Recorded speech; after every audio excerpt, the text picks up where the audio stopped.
What time is it there? It's 8 in the morning. Okay. It's 3 in the afternoon, yeah? Yeah, just after 3. So Yeah. you can hear my voice clearly? Yes, it's okay. I'm sorry for the hiccup we had last time. No problem. But there's also a blessing in disguise because we can speak again after a very short time already. Yes. Always good to think positive, isn't it? That's right. There's always a silver lining to every cloud. Exactly, yes. And silver linings we need these days, isn't it? Oh my gosh, we need the sunshine. Well, Especially in that case, you are in a much better position than we in Germany. You have much more sunshine, that's for sure. Well, in the real context and also metaphorically, we're the same. Yes, that's right. Yes, Tan Sri, I think you need very little introduction to our viewers. Just a few words. Tan Sri Rafidah Aziz is a long-serving minister in the Malaysian administration from the late 70s to the early 2000s. And she's one of the most knowledgeable persons I know in Malaysia in terms of politics, economies, culture, everything. And I have the pleasure today to have a short discussion with you about, say, current affairs in Malaysia, in Asia Pacific and globally. So thank you very much for agreeing to speak with us. And maybe we can start our discussion by a short update. What is the situation like at the moment in Malaysia? We have, of course, the COVID is all over the place, but we also have economic woes, political woes. We have recently, forgive me for saying that, Malaysia in the news for the wrong reason with a statement on France. So a lot of things are stirring up at the moment. Well, actually, I just want to say, as far as politics is concerned, we are in a sort of state of flux. The king has rejected the Prime Minister's request to have an emergency declared for very valid reasons. And tomorrow Parliament will sit and the government will be presenting the budget. Now, we don't know how that will go because, as we know, that budget didn't involve consultations like we do, consultations with all the stakeholders. So it's going to be fun to watch, if I may use the word, meaning that there will be certainly debates on both sides of the aisle, or on many sides in Parliament tomorrow. So we'll see how that comes out. But on the COVID, thank goodness we are able to control it, to manage it. New small clusters are evolving, but that doesn't warrant any severe measure like a total lockdown and so on. This is all restricted movement order and so on. And so talking about economy, I guess the government will have to think what we shall do post-COVID. It's not just about handling matters now as COVID spreads everywhere globally and regionally, but also what we in Malaysia need to do to enhance our own economic foundation and economic growth, like domestically generated growth to trigger the kind of economic sector, or the various economic sectors that are going to have economic spin-offs down the line. And also to have measures to strengthen our bilateral and regional relationships, because trade will have to go on and businesses will have to devise new relationships about regarding doing business with each other. We have the IT providing us these new innovative ways, because I don't think physical constraints should also constrain them from enhancing business opportunities and potential, exploiting potential, right? So again, there might be this little advantage during the pause for business people in Germany, Malaysia, Europe, in Asia, Southeast Asia, ASEAN, to rethink about their business models, think about where they can strengthen their position along the whole value chain. And most importantly, as I've said earlier, to start strengthening relationships based on digital platforms, based on the new ideas that come out of this need during the pandemic. So that's important. If you go still the old traditional way, it might not work anymore. I think that's a little bit of a, let's say, both sides of the same coin. When I speak to companies, there is a tendency to say, oh, we want to go back to the old normal. We want to travel, we want to meet, we want to sit in one room. And the other more, let's say, younger, more technology savvy companies, they come up with new ideas, with new solutions, like the Zoom conference, which is not new. It has been happening before. But I think in many aspects, the COVID pandemic is speeding up certain processes, and companies have to make sure that they are not left behind in the phase after the pandemic. Correct. And also, as I've said, we're talking about the value chain. It's just not talking about interfacing, whether on Zoom or physical interfacing. It's about your position, your company's position along that value chain. Sometimes if you are not integrated into the new value chain, as we know now post-pandemic, you may be left out in that business chain. So this is something every company will have to start looking at the impact of what's happening now on their individual companies. But of course, I think you have to distinguish between the sectors. Not everything can be done digitally. At the end of the day, if you are in the old brick and mortar business, at the end of the day, you have to build a house physically. On the other hand, you talk about 3D printing. There are always new ideas, new innovations coming along, and Corona is definitely speeding up this process. Well, as you know, already last year, if I'm not mistaken, early last year, well before anybody thought about this global pandemic, we are already talking about the mega trends globally. You remember? Of course. How things will change and how technology will change.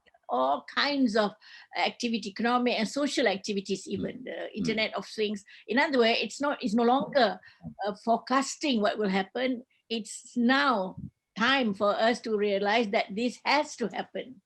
It has accelerated these advancements and this innovation. And I don't think it's bad, it's very good. But in order to optimize the benefits from all that, every company, and I don't say sector, that's why I use company, because you have to relate to the sector that you're in, right?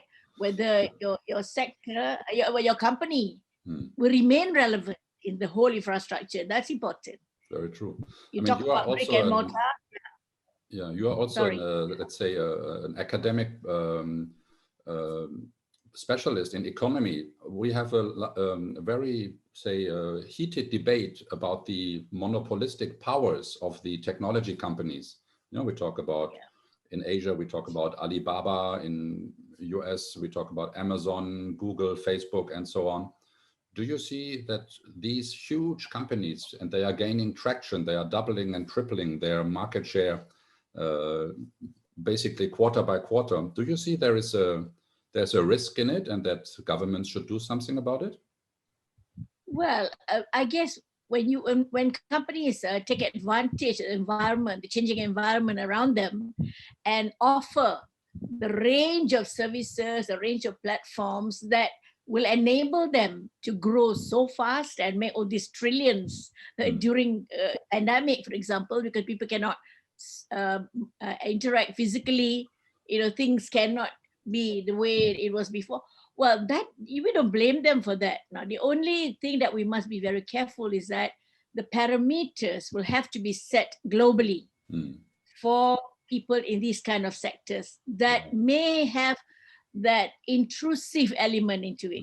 You know what I mean? Because digitalization can actually allow people to intrude into businesses, into confidentiality. For example, every company will have to know what firewalls to set up so that their data will not be hacked, will not be phished, and whatever it is that they do to have this hacking done. I call it hacking in that very broad context, right? Now, that is a small measure. There are other things that may evolve from that ability to be intrusive. So I would say that it is not one government doing it. It should come under the WTO. This is where I feel very sad that the WTO, as the arbiter of all these trade-related issues, tariffs and non-tariff barriers, are not doing anything about this. It seems to be important Because if we have a global parameter set out for this, then there's very little likelihood of any company, while making their trillions, yes, but very little likelihood of them being able to take advantage of that size of theirs to do damage.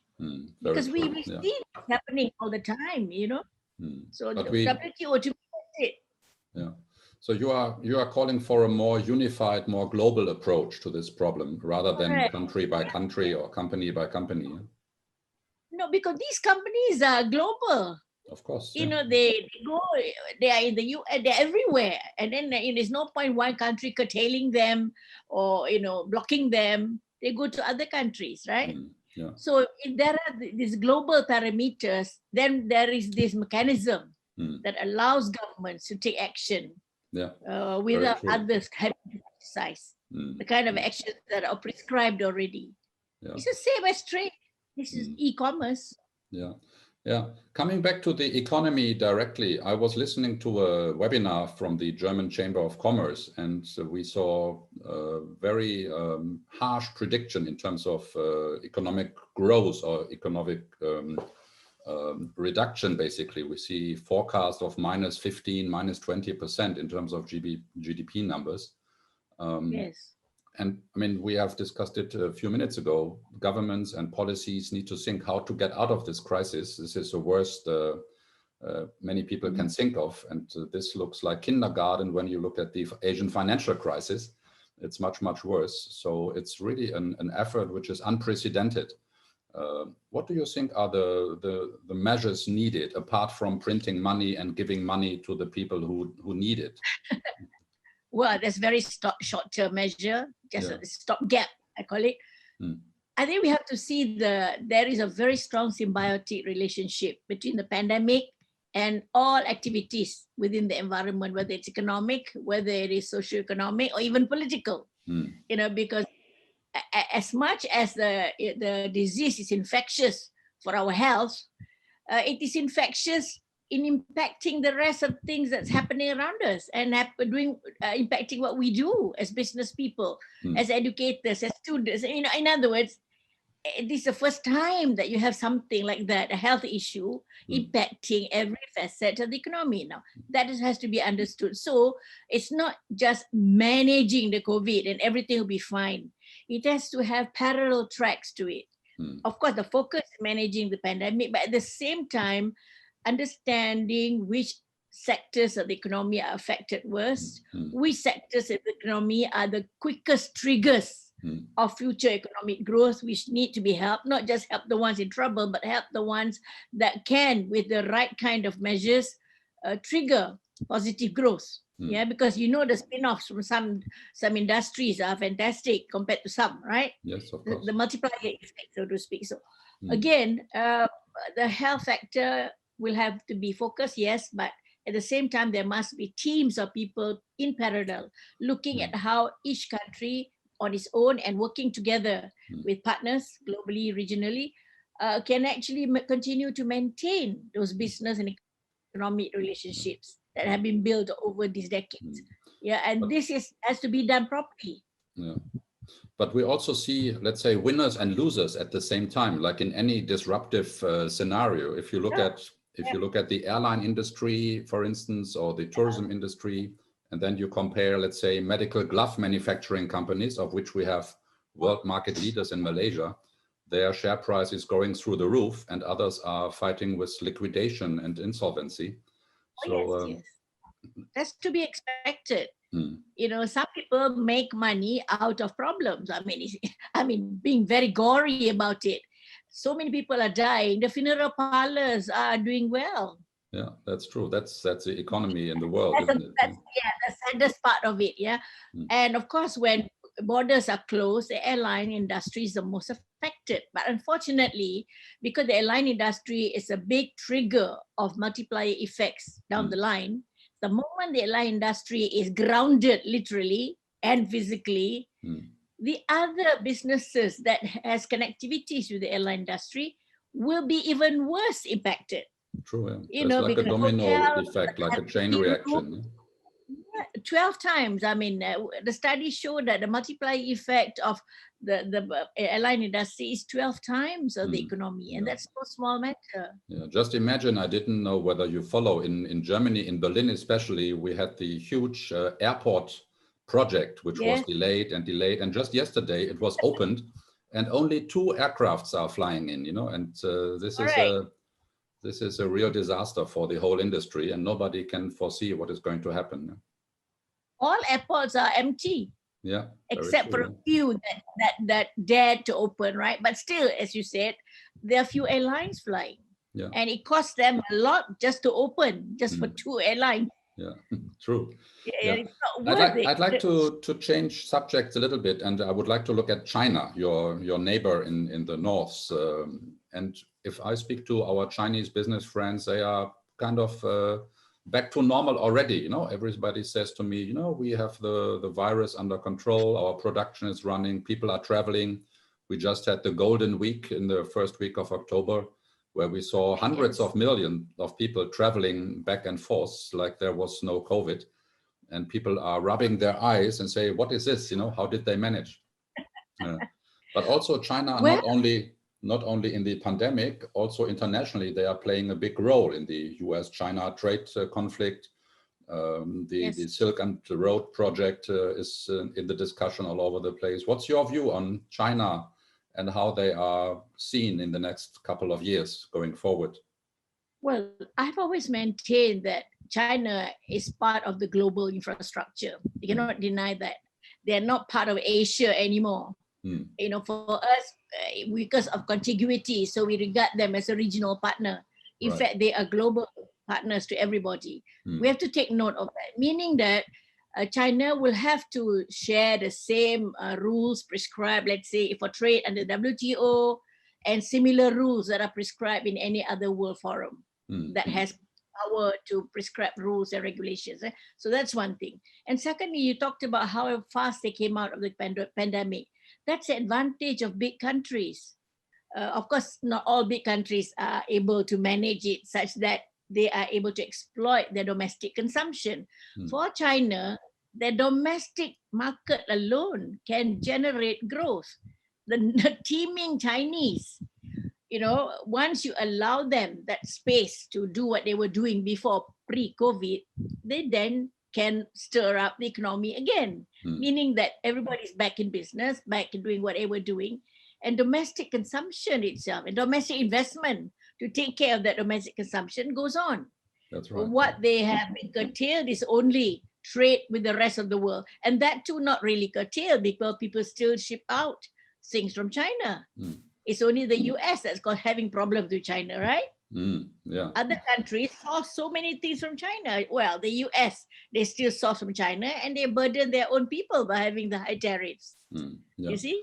Well, that's going to be very interesting next week, given the presidential election.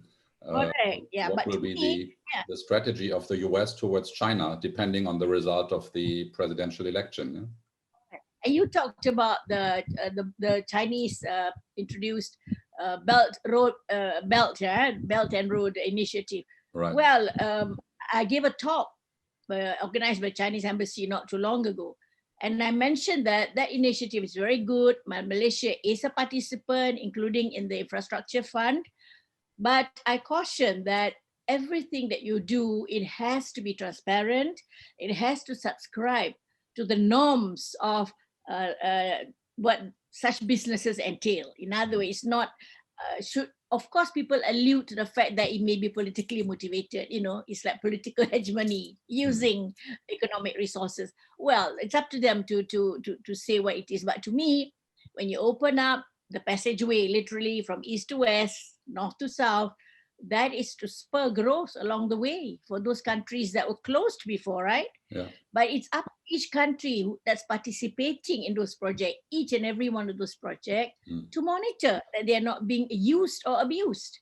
Yeah, very true. And whatever deals you make, it has to be really something that benefits everyone along the line. It's very interesting that you mention it, because I also follow the discussion on the Belt and Road project. And when I spend time with my Asian friends, generally they are positive about it. And like you say, they are generating growth, they are generating jobs, especially when you look at projects they did in Sri Lanka, in Africa especially.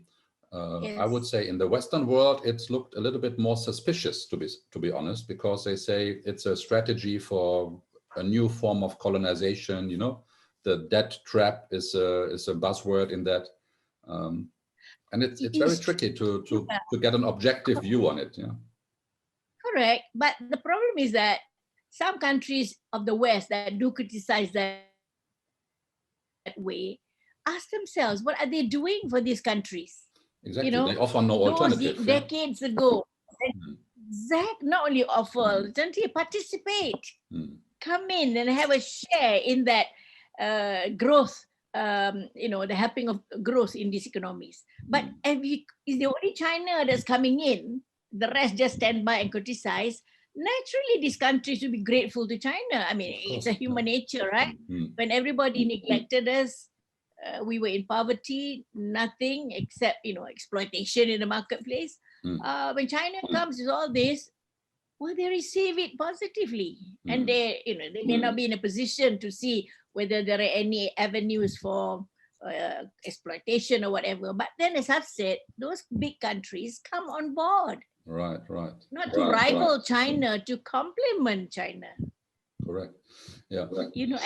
And monitor. Yeah. Rafidah, you have been traveling the world in your career, and you have seen, I would say, definitely more than 100 countries, if not all of them.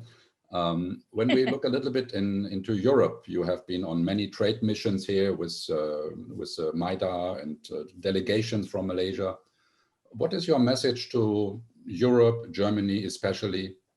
Why would companies, especially now, look into Southeast Asia and Malaysia especially? Well, we are where growth is happening, because if you look collectively, don't look at Malaysia with 33 million people. We're small, but small as we are, our connectivity to China, as you know, our arrangement, economic arrangements, trade arrangements with China, India, I mean, that alone can give you an idea of using Malaysia to get into these countries with the facilities or the flexibilities provided in the arrangements. And of course, we are also tied up with Australia, New Zealand, Korea, Japan. You see, in other words, for Malaysia, we always say that we are right there in the center of this newly formed Asian hub. Yeah. And of course, not just Malaysia, the ASEAN, because we are part of ASEAN. You see, we are alone 600 million people. We're not just serving the market for other people, for other people, not just that. We are a market unto ourselves. Yeah. I think ASEAN is a very good buzzword. I'm a great fan of ASEAN, and I have traveled all these countries. Can you still hear me? I'm losing the connection. Yes, I can. Yes, okay. I can. Yeah, I was saying, especially now we see the ASEAN 10 countries, and we see the EU as a group of the 27 European countries. But I see lack of empowerment of these larger organizations, and especially now each and every country is looking after their own interest, So how can we revive? And we also have these free trade agreement talks. Some of them have been succeeding with Vietnam, for instance. Singapore, Malaysia is a bit tricky and stuck somewhere along the way. What would it need to revive all these positive ideas and this momentum of working together regionally, intra-regionally as well as inter-regionally? Well, I think this inward-looking attitude of countries individually, whether Europe, whether America, whether in Asia, is to be expected now with the COVID. Everybody's inward-looking. But that doesn't mean that this should be the norm. It should be that we continue with what we were doing in the past. But unfortunately, many countries change leaders, change governments, including Malaysia. And there are new people, new faces in the bureaucracy who don't have much institutional memory. They bring in new ideas, or maybe they forget that what we agreed upon before in terms of settling some negotiations or some very good agreements, didn't have to go on to another measure. So you see the changes in the government structure, the changes in government people attitudes everywhere. It's not just Malaysia, everywhere, really. Course, yeah. So you find that the dynamics are different. My era, we understood all this. It so happened that in that era, everywhere, the leadership of those countries everywhere understood that globalization is the way to go, right? Yeah. And that is being strengthened by regionalization. That was the clarion call, and we put into effect. Yeah. Today, nobody talks about globalization anymore. Yeah. It's it all started when I think it was about the mask and the medical equipment stuff in the beginning of the pandemic, when there was a shortage of supply. Everybody now suddenly says we have to produce on our own, rather than to give it to those countries who has the best competitive advantage. But at what cost? Exactly. Yeah. You see. Yeah. I mean, they talk about increasing. In other words, we're going back to square one. We produce everything that we want, and it's not going to be competitive because we are not cost competitive. It's no longer comparative advantage, it's competitive advantage, right? So whether or not leaders change, government change, but the fundamental factor is everybody should be allowed to serve the world, the global market, right? By giving them that space to produce, to supply what they're most competitive in, so that everybody benefits. If I can sell you $1 or €1 worth of something, and you have to make it in Germany at €5, why would you want to do that? Yeah. And then if we bring in this thing into Europe and you slam a tariff that will make it €5 equivalent to yours, so that it's fair. I think as an economist, I can say to you, our old friend David Ricardo is looking around the corner again, isn't it? I hope so. We're talking about economics and so on, just to let you know, the present Prime Minister of Malaysia was my student in the Faculty of Economics. I mean in the University of Malaya. He didn't join the faculty. He branched into arts, I think. But my first year student. So in other words, this new generation, I hope he still listens to you and he seeks your advice. No. I'm not in that situation of wanting to advise people unless asked for. But what I'm saying is that you have to look back and see where we have progressed. What were the fundamentals that we held on to progress to whatever stage that we were before COVID? If we start a new, totally in a new premise, or Malaysia first, or ASEAN first, or Germany first, we'll all be in deep trouble. Tan Sri Rafidah, I cannot I don't hesitate to ask you. I know you are always very outspoken. When we read and see something happening in Malaysia from a European perspective, the last couple of years, and I follow Malaysia, as you know, for more than 20 years, whenever we read something about Malaysia in the news, usually it's not so funny for Malaysia, We have the 1MDB scandal, we have the Anwar Mahathir saga, so to say, more than 20 years. Now we have a statement of Dr. Mahathir, which is causing a big hoo-ha in the media about the terrorist attack in France and the statement he put up on tweet. How do you look at all these messages we receive here? Because Malaysia has so much more to offer and we only see the bad news. On that Mahathir's tweet, let me put it in context, right? I don't know who did it, but they took out one paragraph, para 12, and just viral that. When he started with para 1 right down to, I can't remember how many paras. In other words, if you read the whole context, you see some validity in what he's saying. Hey, he didn't say those words and say that's it. No. But I think this is, again, malice, or again, people who want to take advantage of what's available on IT. Such as Twitter, to do some malice. I don't know, but I must tell you that you read the whole blog, it's not exactly what people interpret it to be. I think surely it was taken out of context, but I also have to say he is mature enough and he knows how the media works. and it could be Well, let me expected. put it this way. Yeah, but let me put it this way, Volker. Everybody in this world should respect everybody else's faith. Yeah, the do's and the don'ts. What's sensitive to everybody. Of course. I mean, for us Muslims, we're not allowed to even, we're prohibited from portraying visually our prophet. That's a no-go. Yeah. And surely it hurts us to have people making caricature out of it. Well, people like me, level-headed enough to see what these idiots are doing, and I won't go beyond that. You know what I mean? We do know there are a lot of mad people around the world, but there are others who are so, I would say, fanatic about it, and will do harm. The same way, if we were to, you know, for a Christian, if we were to, let's say, allow some idiot to desecrate the statue of Jesus, the pictures of Jesus, can you imagine how the outcry would be with this? I think we don't need to go any further into this subject. Exactly. So meaning that if we take care to be aware of and sensitized to the what is sensitive to people's religion, other people's social culture, whatever, I think there'd be more peace, right? Definitely, yeah. Why? I need to do that all in the context of freedom of speech. That's not freedom of speech. You know, that's hurting somebody. I must say, because Muslims don't like it either, but it depends how far you go. Well, I don't think coming back to my original statement on this subject, how is Malaysia portrayed in the Western media?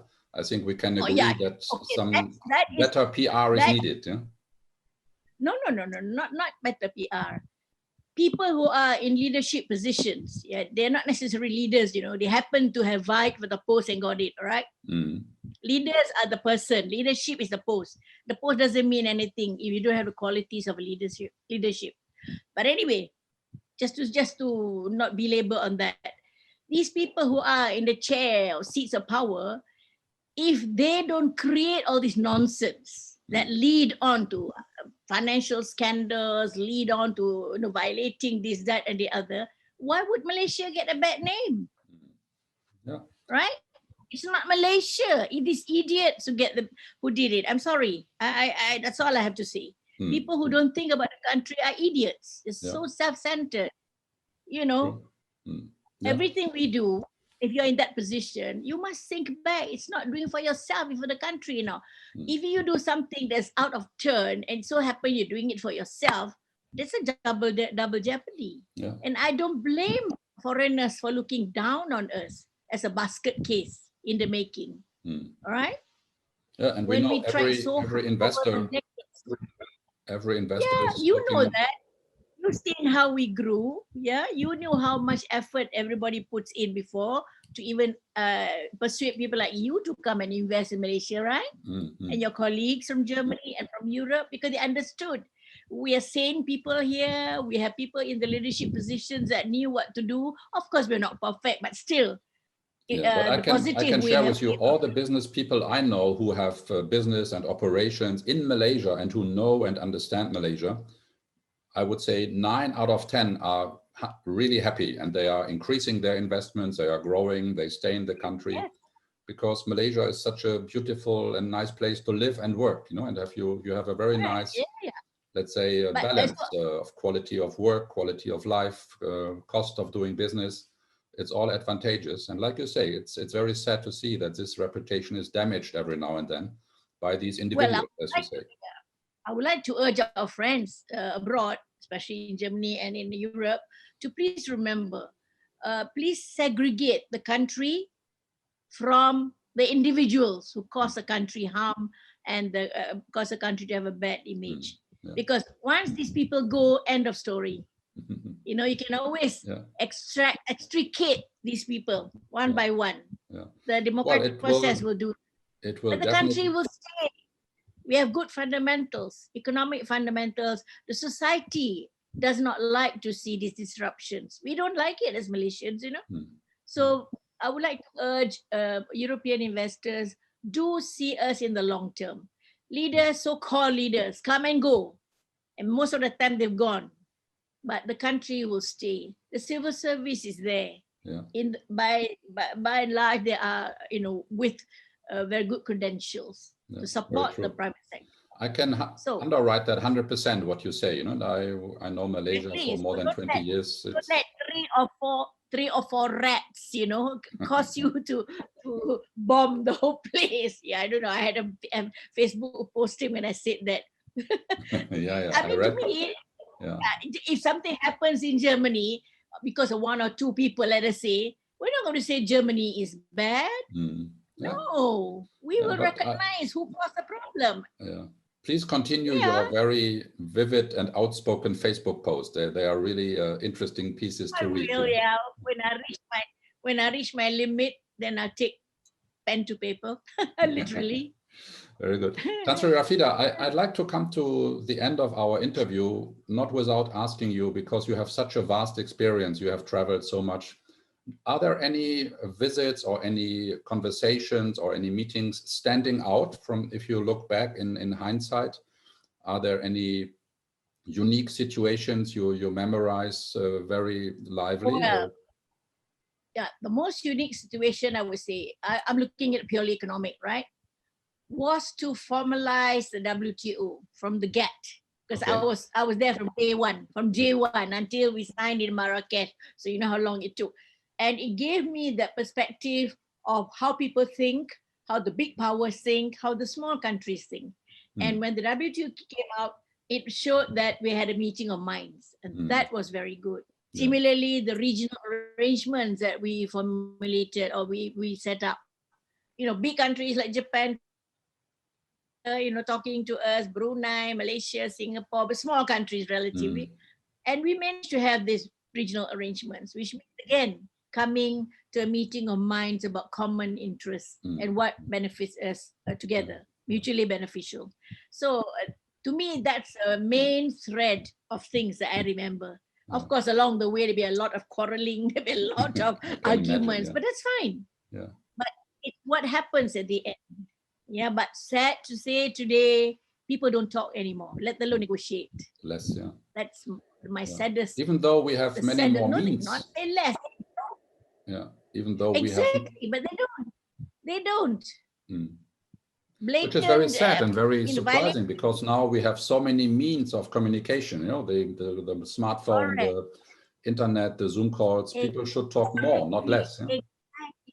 Exactly. It saddens me. It's like dismantling all those mutually beneficial arrangements that we set up in the past. Yeah. I'd like to share with you one memory I have of yourself when I first met you.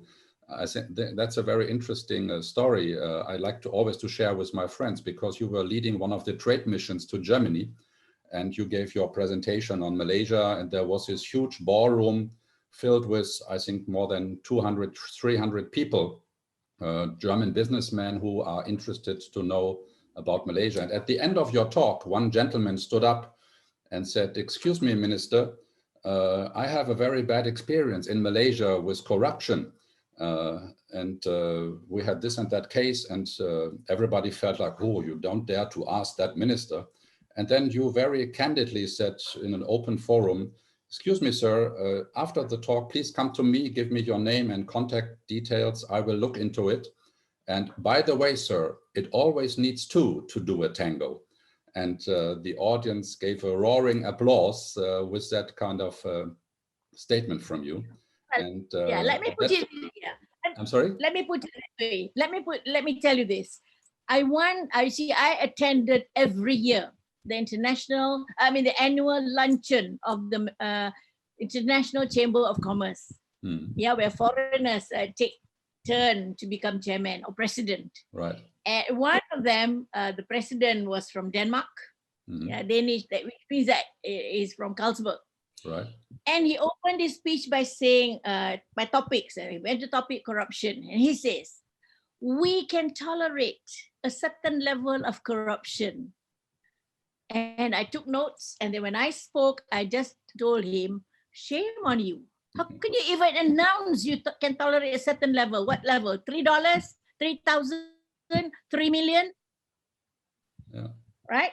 If you have an attitude, an international chamber having that attitude of saying publicly to the world, we can tolerate, or you can tolerate a certain level of corruption, and left open for interpretation, starting from $3 to 300 million maybe, well, you are actually advocating corruption. You should say zero tolerance of corruption. Then you end the story. So in other words, that's what I said, it takes two to tango. Exactly, These guys don't mind if corruption is affordable. You know what I mean? Yeah, but also on this one, things have changed. No? We have compliance departments now. We have much more checks and balances. Nobody tolerates corruption.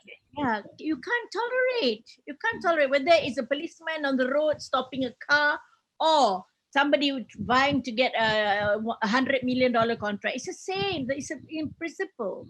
I don't agree with corrupt. But if you are prepared to pay and the other person is weak enough to receive, even without being asked, well, who's to blame? It's still a global problem. Yeah. It is global. In fact, elsewhere it's bigger. And I must say, this is not just between business and government.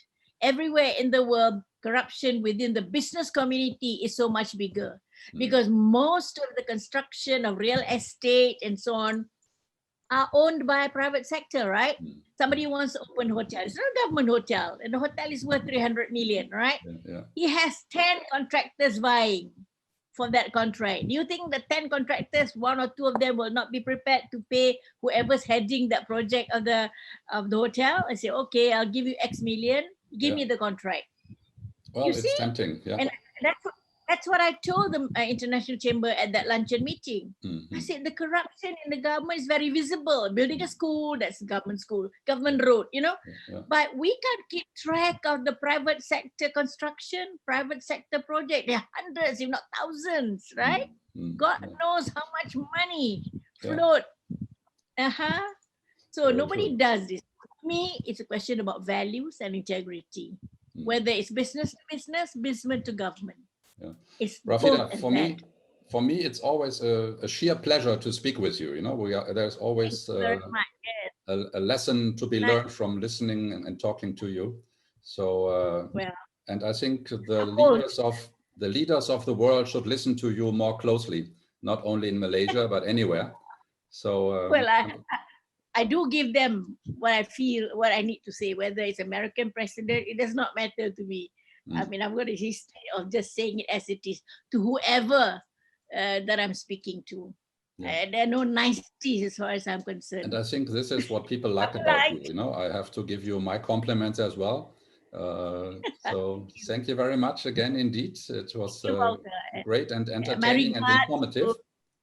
And maybe my regards to your friends in the chamber and in Germany that have interest in Malaysia.